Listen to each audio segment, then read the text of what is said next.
back to Refinersforge. So today we're back on the wine cellar door project, and I'm going to start taking apart this lock and see if I can fix it.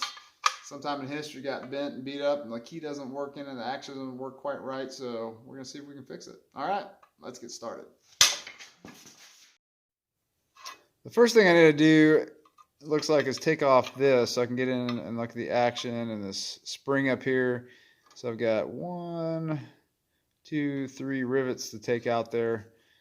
So I'm gonna grind off the heads from the other side and then punch them out. And make sure I'm doing the right ones. And so mark this one, and this one. You see there's some other ones here that aren't on that plate on. I want to make sure I got the right ones there and don't get them confused.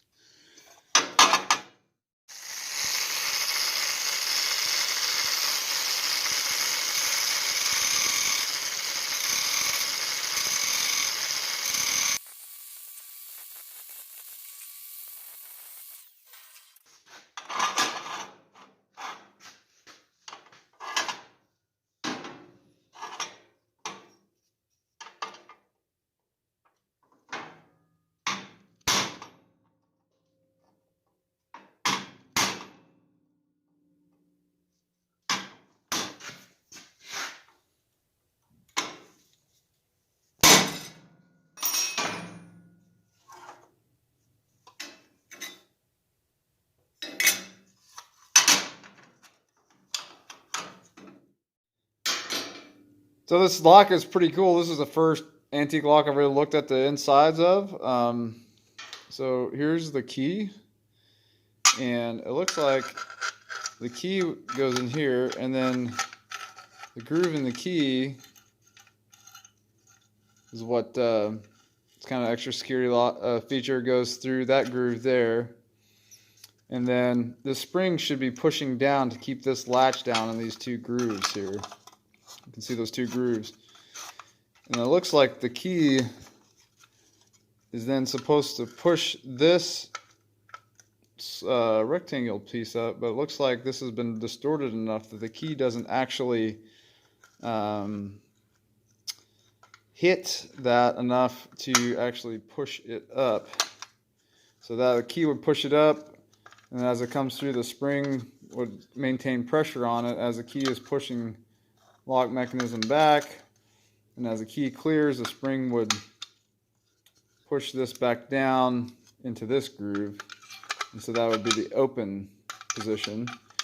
And then to lock it, it does hit it there enough coming this direction to push it up out of the groove, and then the spring would push this back down into this groove here to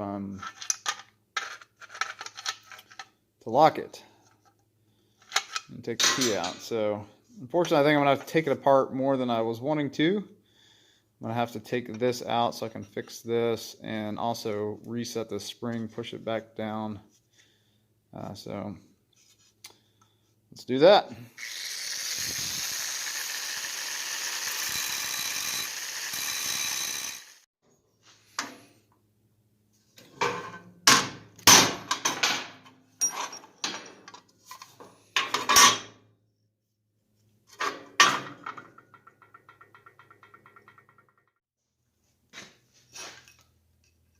I'm going to drive the rest of that pin out, hopefully.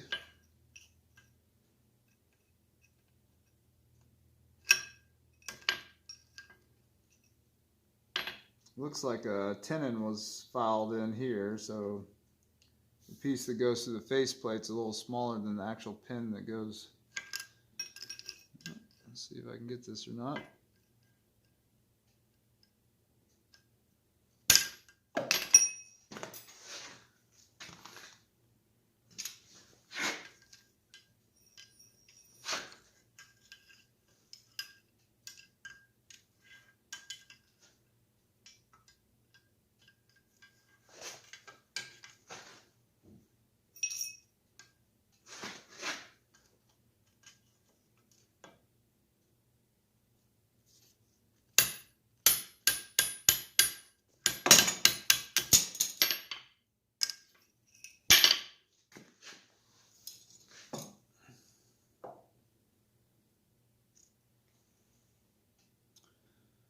Set that aside. I'm going to heat this up a little bit, see if we can get this back square.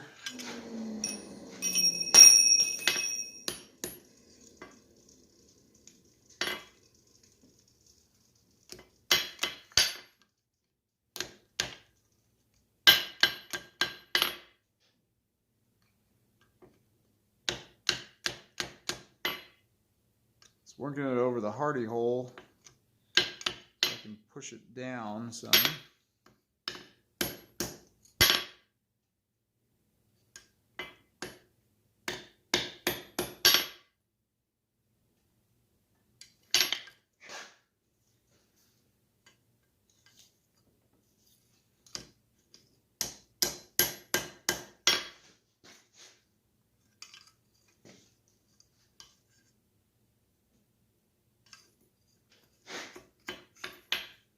This kind of flat punch so I can get in here and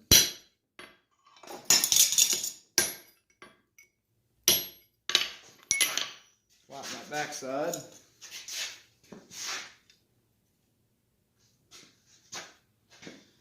Alright, so I think that should be enough to have the key catch it well.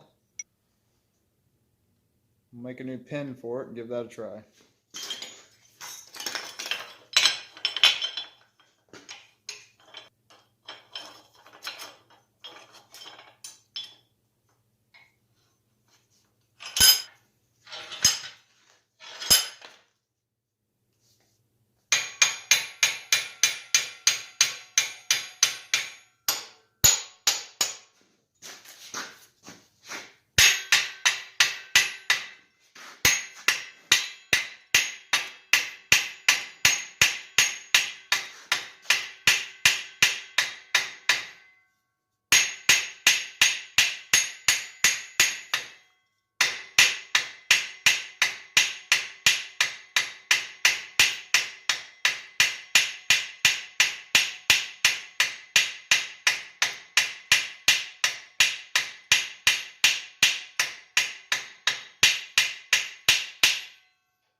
All right, so I reset this spring. I rotated it down, tightened up the rivet so it would hold it there where I rotated it. And then I bent it down a little bit more so I have a little more tension on it. And then this, I squared it up, pushed the bottom of this out a little bit more so the key would catch it really good. And then I had to push this back in a little bit because I pushed that out just a little bit too far. Just smoothed out the edges a little bit on this piece with a file. So let's put it together and see if everything works right.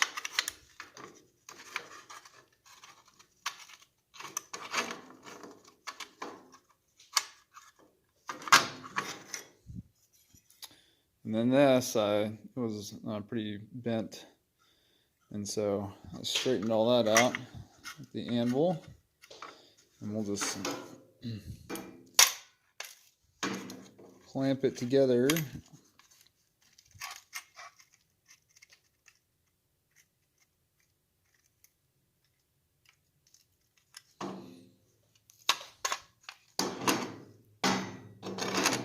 There's the key. All right, I still got to hold this down up here.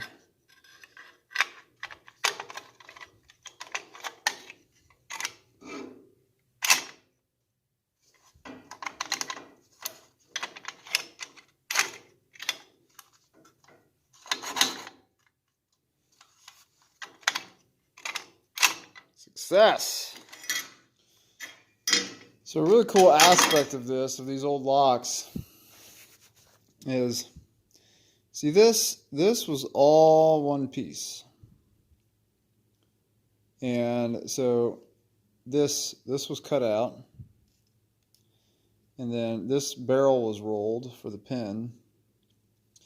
And then to secure it, it's probably filed. A tenon was filed like I did on the round pin for here.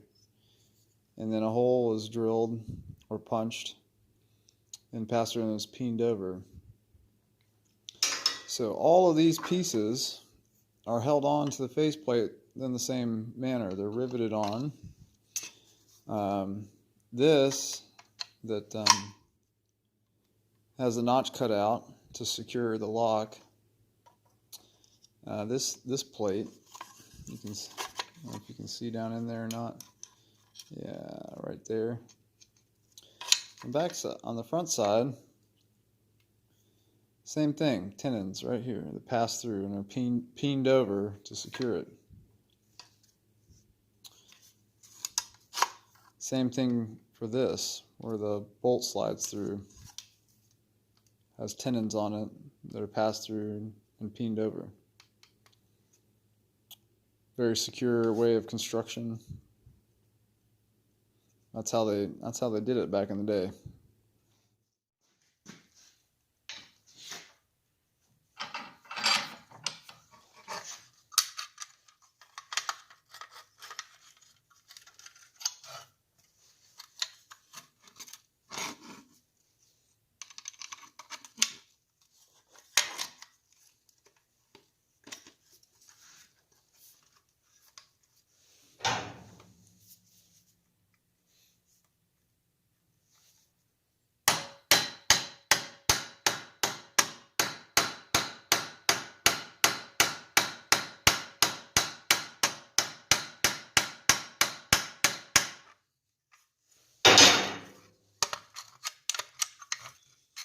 I got this little bit under 1/2 inch piece of 1/8 inch rod.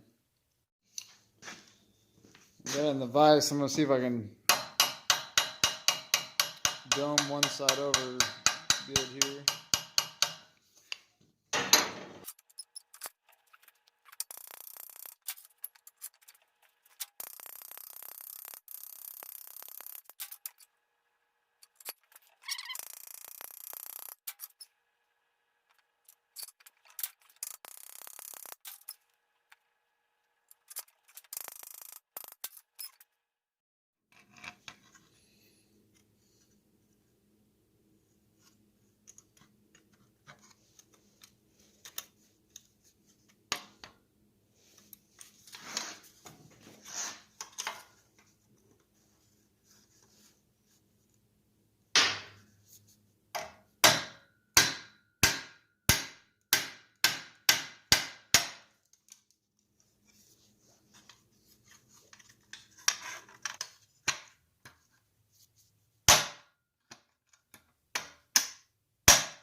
Well, that was more painful than it needed to be, but got it all secured in there.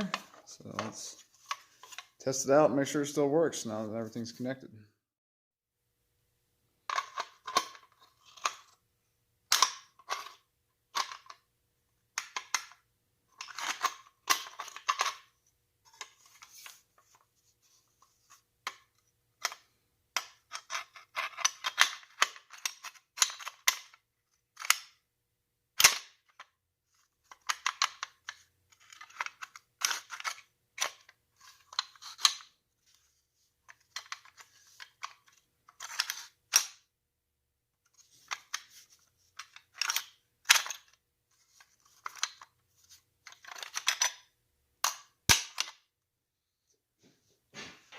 So this is where it's going to mount on the door.